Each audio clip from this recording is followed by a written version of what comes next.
안녕하세요. 크리스천 영상학교로 전하는 신목사입니다. 오늘은 하나님과 사귀는 기도는 어떻게 하는가라는 점을 한번 생각해 볼게요. 제 사역은 성령이 내주하는 기도를 훈련시키는 것입니다.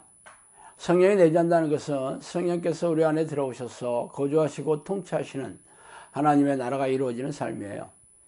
말하자면 성령께서 우리와 동행하며 사는 것을 말하죠. 그동안 우리네 교회에서는 영적 기도를 하면 성령께서 자동으로 들어오신다고 가르쳐왔기 때문에 성령이 내주하는 기도를 따로 훈련하는 것 자체를 인정하지 않고 있죠. 그러나 성령이 누구십니까? 전지전능한 하나님이시잖아요. 전능한 하나님이 우리 안에 계신데 이렇게 무능하고 무기력하게 살아갈 수 있겠어요? 이런 미호경이 우리네 교회 지도자들의 머리를 타고 앉아 속이는데 성공했기 때문이죠. 제가 충주의 한적한 시골에 영상학교를 열지 무려 이제 6년의 세월이 흘렀습니다. 그동안 수천 명의 사람들이 찾아왔으며 수백 명의 사람들이 이 기도를 시작했어요. 기도 훈련을 하고 나서 영상학교를 교회 공동체로 삼아 눌러앉은 이들이 한 150명 정도에 이르러요. 그들은 적어도 하루에 2-3시간 이상의 기도를 하고 있으면 물론이죠. 그러나 아직도 하나님과 사귀는 기도에 녹아 들어가는 것을 어려워하는 이들도 적지 않습니다. 그래서 오늘은 하나님과 깊고 친밀하게 사귀는 그런 기도의 팁에 대해 말씀드리고 싶습니다. 그렇다면 왜 하나님과 깊고 친밀하게 교제하는 기도가 어려워하는지 원인부터 살펴볼게요. 그 이유는 그동안 우리네 교회에서 해왔던 기도가 하나님과 사귀는 기도가 아니었기 때문에 이미 그런 형식적인 그런 기도가 몸에 배어버린 탓이죠. 그래서 그런 형식적인 기도의 습관이 하나님과 사귀는 기도를 방해하고 있기 때문이에요. 그동안 우리네 교회에서 해왔던 기도는 무언가를 구하는 기도였죠. 그래서 기도 자리에 앉자마자 목이 터지라고 외치면서 달라고 하는 기도였어요. 하나님의 뜻에는 관심조차 없고 주구장창 떼쓰는 기도를 하고 있으니 사귀는 기도가 낯설 수밖에 없죠. 또한 방언 기도 역시 사귀는 기도와 전혀 상관이 없어요. 자신도 무슨 말인지 모르고 기도하고 있는데 어떻게 하나님과 사귈 수 있겠어요? 그러나 가장 심각한 원인은 기도의 습관을 들이지 못했다는 데 있습니다. 하루에 10분도 기도하지 않고 있고 교회 마당을 밟았기에 기도하는 습관을 들이는 것조차 숨이 턱턱 막히고 참 어려워하고 있더라고요. 그래서 제가 요구하는 기도 훈련을 시작하자마자 손을 탈탈 털고 뒤돌아서는 이들이 부지기수였어요. 그러나 그 중에는 끝까지 남아 이 기도 훈련을 하는 이들도 있었기에 지금의 영성학교가 지탱하는 이유이기도 합니다. 그러나 기도 훈련에 열정을 다하고 기도하려고 애쓰는 사람들도 하나님과 깊고 친밀하게 사귀는 기도가 어려워요. 그래서 제가 제 경우에 비춰서 하나님과 사귀는 기도에 대해 한번 살펴볼게요. 하나님과 사귀든지 아니면 애인과 사귀든지 이렇게 교제하는 것은 똑같아요. 하나님은 눈에 보이지 않는 영이시므로 기도와 말씀으로 만나는 것이고 사람은 전화나 문자, 카톡으로 마음을 주고받으며 틈나는 대로 만나서 식사도 하고 영화도 보면서 데이트를 하면서 사귀는 거잖아요. 그러나 마음의 태도와 자세는 동일합니다. 사람은 첫눈에 반해 금세 친해질 수 있지만 하나님은 눈에 보이지 않으심으로 하나님이 찾아오실 때까지 그분의 이름을 전심으로 부르는 것이 달라요. 그래서 영상학교의 기도가 하나님의 이름을 부르는 기도라고 말하기도 합니다. 하나님의 이름을 부른다는 것은 하나님의 살아계심을 믿고 자신에게 와주셔서 다스리고 통치해달라고 간절히 요청하는 것입니다. 그래서 그냥 하나님을 부르는 것이 아니라 그냥 하나님의 이름을 부르는 것도 좋지만 하나님 제게 와주세요. 나를 다스리고 통치해 주세요. 나는 당신의 종이에요. 하나님은 나의 왕이시자 주인이십니다. 나는 당신이 필요해요. 이렇게 구체적인 문장으로 기도하면 기도하는 내용에 집중하기가 좋죠.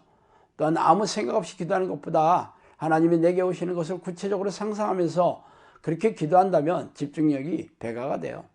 문제는 하나님께서 내 마음을 읽고 찾아오시도록 전심으로 불러야 한다는 것이죠. 믿음이 없이는 하나님을 기쁘시게 하지 못하나니 하나님께 나아가는 자는 반드시 그가 계신 것과 또한 그가 자기를 찾는 자들에게 상 주신 이심을 믿어야 할지니라. 히브리서 11장 6절이죠. 들어가 그들이 유하는 다락방으로 올라가니 베드로, 요한, 야고보, 안드레와 빌립, 도마와 바돌로메, 마테아 및 알페오의 아들 야고보, 세루신 시몬, 야고보의 아들 유다가 다 거기 있어 여자들과 예수의 어머니 마리아와 예수의 아우들과 더불어 마음을 같이하여 오로지 기도하기에 힘쓰더라. 사도행전 1장 13장 14절이죠. 그들이 사도의 가르침을 받아 서로 교제하고 떡을 떼며 오로지 기도하기를 힘쓰느니라. 사도행전 2장 42절입니다. 하나님이 찾아오는 기도는 오직 쉬지 않고 전심으로 하나님의 이름을 부르며 하나님께서 찾아오시도록 아주 마음을 쏟아부으며 간구하는 것입니다. 제가 22년 전에 성경에서 하나님을 만나는 말씀들을 찾아내고 그대로 하나님을 부르는 기도를 하기 시작했어요. 쉬지 않고 전심으로 하면서 하려고 애쓰면서 10년 동안 불렀어요. 그러자 11년 차에 성령께서 저를 찾아오셔서 약 3년 동안 악한 영과 싸우는 훈련을 받고 그리고 충주의 한적한 시골에 영상교를 열어주신 지도 벌써 6년이 흘렀네요. 저는 아침과 밤에 각각 2시간 정도 기도하는 습관을 들였고 낮에도 1시간 이상 집중적으로 기도하는 습관을 들였어요. 그리고 일상의 삶에서도 틈틈이 하나님의 이름을 부르는 기도를 하고 있습니다.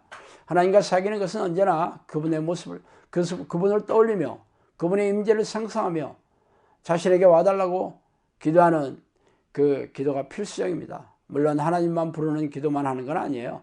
하나님의 이름을 거룩히 여기 해달라는 찬양과 경배, 그리고 예수 그리스도의 보혈에 대한 감사를 비롯해서 저에게 내려주신 그동안 하나님이 주신 은혜에 대한 감사, 그리고 죄를 깨닫고 회개하는 기도와 더불어 하나님의 뜻을 구체적으로 간구하는 기도도 더불어 하고 있죠. 그러나 저의 개인적인 욕심이나 소원을 구하지 않으며 오직 하나님의 뜻 안에서 필요한 것만을 구하고 있다는 게 달라요. 어쨌든 저는 하루에 평균 한 5시간 정도 기도하며 하루를 보내고 있습니다. 사람마다 기도에 집중하는 시간은 다를지 몰라도 하루 종일 하나님을 떠올리며 그분의 임재를 간구하고 찬양하며 감사하고 회개하며 악한 영과 싸우고 하나님의 뜻을 구하는 기도를 하면서 하루를 보내야 한다는 것이죠. 그래서 하나님께서 주시는 평안과 기쁨과 자유함을 누리며 또 즐겁게 하나님과 교제하며 살아가고 있어요.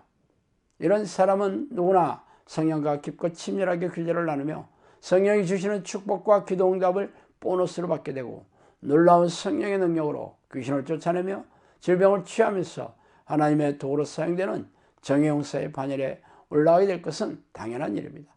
자, 오늘은 여기까지 하겠습니다. 감사합니다.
네.